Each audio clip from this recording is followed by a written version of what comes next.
Your phone lights up on November 7th, 2025. The screen glows white-blue in the dark. One message, a few clinical lines, and suddenly the company you built for parents becomes a name inside a nightmare. FDA is tracking an estimated 83 infant botulism cases reported nationwide since August 2025. In 13 of them, babies consumed ByHeart formula. You read the word once. Then again, botulism, not reflux, not a labeling problem, not a supply delay you can fix with a call and a truck. Botulism, in babies. The room goes too still. Your stomach drops. Somewhere, other parents are already warming bottles, leveling scoops, shaking powder into milk under kitchen lights at 2 a.m.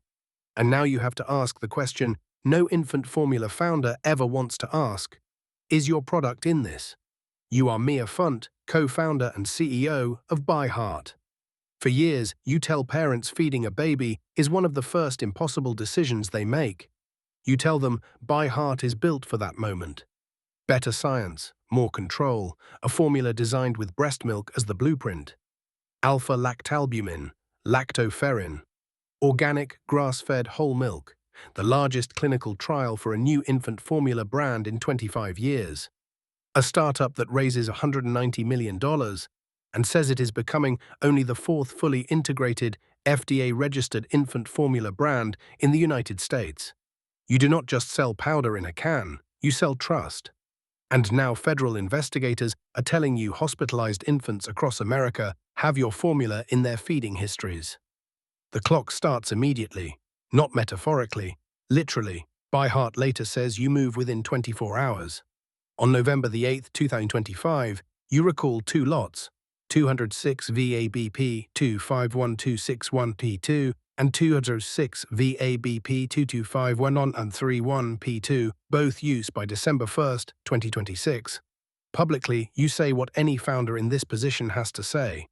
The safety and well-being of every infant who uses our formula is our absolute highest priority. You also say something else. No ByHeart product has tested positive. There is no confirmed direct link. There is no historical precedent for infant formula causing infant botulism. In that moment, that is true. And in that moment, it is also terrifying. Because in California, public health officials are already testing an open can of ByHeart formula fed to a sick infant. Preliminary evidence suggests the bacteria producing botulinum toxin may be there. An open can is evidence, yes. But it is also uncertainty. Was it contaminated before it left the factory? After it was opened? In the kitchen? On the scoop? On the counter? You cling to that uncertainty because it is all you have. Then the numbers turn ugly. By November 10, FDA says 15 infants in 12 states are sick. All hospitalized. Every hour matters now because parents may still be feeding it, stores may still be stocking it, and every bottle mixed before the warning lands is another chance for this to get worse. Then comes the data point that turns dread into alarm. ByHeart accounts for about 1% of all infant formula sold in the United States. But FDA says that from August 1st to November 10th, 2025, 84 infants nationwide received treatment for infant botulism. 36 had any powdered formula exposure. 15 of those 36 had consumed ByHeart, 1% of the market. 15 cases. That is not background noise. That is a siren. On November 11th, at FDA's request, the recall expands from 2 lots to all ByHeart infant formula products nationwide, including cans and single-serve sticks. The brand you fought to place on shelves now has to disappear from them. Walmart, Target, Kroger, Whole Foods, Amazon. And still, FDA later says recalled cans continue to show up on store shelves. That is its own kind of horror. Because a recall is supposed to feel like the moment danger stops spreading. Instead, it looks porous, slow, human, fallible. Somewhere, a parent is standing in a grocery aisle under fluorescent light, staring at a can they thought meant careful nutrition and modern science. Somewhere else, another parent is in a hospital room, hearing words like constipation, poor feeding, loss of head control, difficulty swallowing. Their baby is floppy, too weak to eat, maybe struggling to breathe. CDC says infant botulism can mean weeks of hospitalization. California's system provides Baby Big, the only source of the treatment in the world. No deaths are reported, but that does not make this gentle. You and Ron Beldegrun publish an open letter on November the 10th. You say FDA told you 13 babies had consumed ByHeart formula and that you acted urgently, decisively. You frame it the way ByHeart always frames itself, as parents first, and that is exactly what makes this worse. Because for parents by parents sounds intimate when you are launching a premium formula brand. It sounds very different when frightened families are reading recall notices with a can already open on the counter. Then the floor gives way.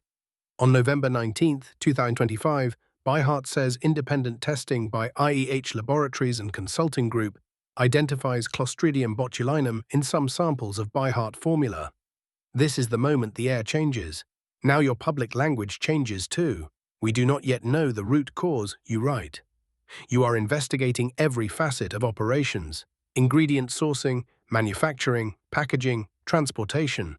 By December 23rd, ByHeart discloses that 6 of 36 finished product samples tested positive, all linked to the 2 lots first recalled.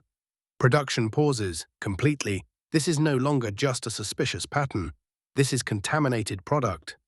If you're still with this story, subscribe, because the worst twist hasn't happened yet. On December 10th, CDC announces the outbreak has reached 51 sick infants in 19 states. All hospitalized. All treated with Baby Big, but the number is not the most devastating line.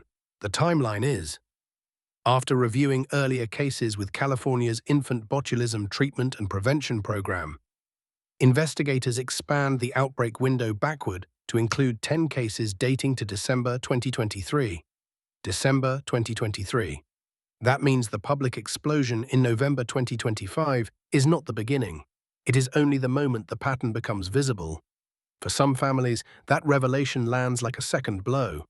What looked like a rare, isolated nightmare may have been part of something larger all along. And for you, the crisis is no longer just present tense. It has history now, hidden history, which means every earlier warning starts to look different too.